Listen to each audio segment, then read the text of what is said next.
लोग पहुंच गया है। अब यहाँ जानते हैं कि क्या कुछ पूरा मामला है, अभी देखेंगे और करेंगे इनसे बात।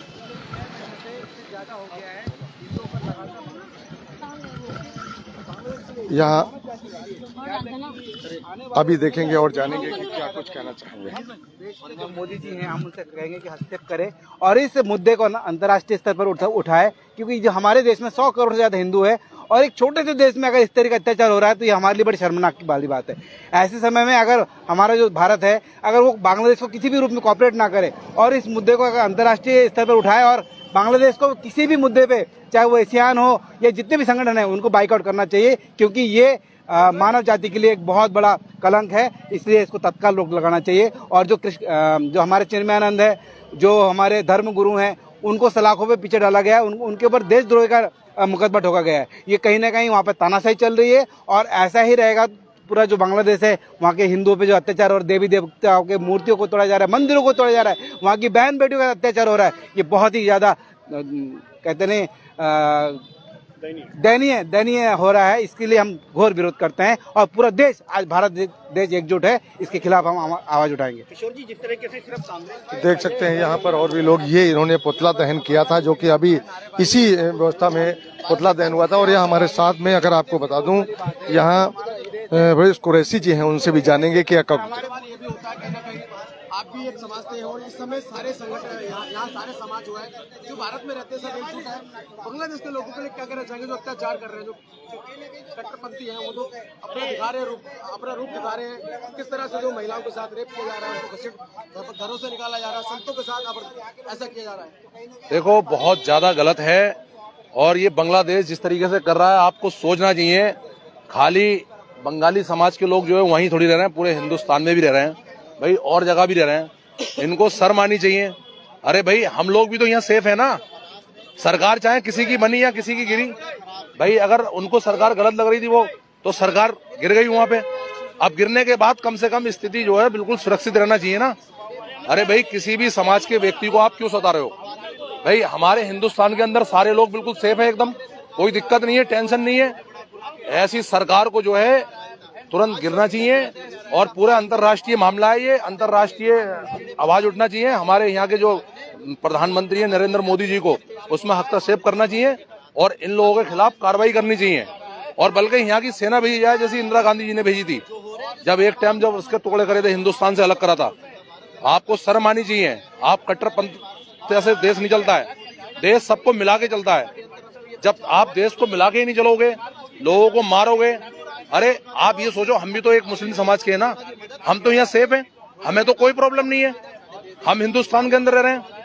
अब इस तरीके की सरकार, इतनी बदतमीज सरकार, कम से कम शर्म आनी चाहिए वहाँ के जो प्रधानमंत्री हैं कि आप एक हिंदू समाज के जो लोग हैं, हमारे बंगाली समाज के, उनको मार रहे हैं और संतों को मार रहे हैं। ये बहुत गलत है। और ऐसे इंसानों पे जो है तुरंत हमारे मोदी जी कार्रवाई करें। अंतर्राष्ट्रीय मुद्दा है ये और इसको अंतर्राष्ट्रीय में उठाएं जरूर। जो कट्टरपंथी वहाँ पर है, आप खुद मुस्लिम समाज से आते हो, जो कट्टरपंथी वहाँ पे ऐसी हरकत कर रहे हैं, उनके लिए क्या संदेश देना चाहेंगे? मैं यही कहना चाहूंगा कि कट्टरपंथा से देश नहीं चलेगा। और ऐसे कट्टरपंथियों को जो है, हमारे भारत में भी लोग रहते हैं, हिंदू मुस्लिम सिख ईसाई सारे लोग रहते हैं। यहाँ तो ऐसी कोई कट्टरपंथा नहीं है। भाई एक देश तुम्हारा है, उसी देश में मुस्लिम थोड़ी है भाई, मुस्लिम दूसरे देश में भी तो है, या हिंदू दूसरे देश में भी तो रह रहे हैं। वहां तो कोई अत्याचार नहीं हो रहा, लेकिन बांग्लादेश में ही क्यों? ये देख रहे हैं, ये थे परवेज कुरैशी जी, जिनसे अभी जानकारी ली और उन्होंने बताया कि ये घोर अन्याय है, गलत है, इस तरह का नहीं होना। हमारे साथ में और भी यहाँ पर भाई साहब, उनसे भी हम जानेंगे कि ये क्या कुछ कहें। क्या कहना चाहेंगे भाई साहब, जिससे आप इस तरह का ये हो रहा है, क्या ये तो मैं इसे अत्याचार ही कहूँगा। यानी जो इसका मतलब ये हो गया कि जिस जगह जिसकी मेजोरिटी ज़्यादा होगी वो दूसरे धर्म के लोगों पर अत्याचार करेंगे। मैं तो अपनी सरकार से ये निवेदन करूँगा।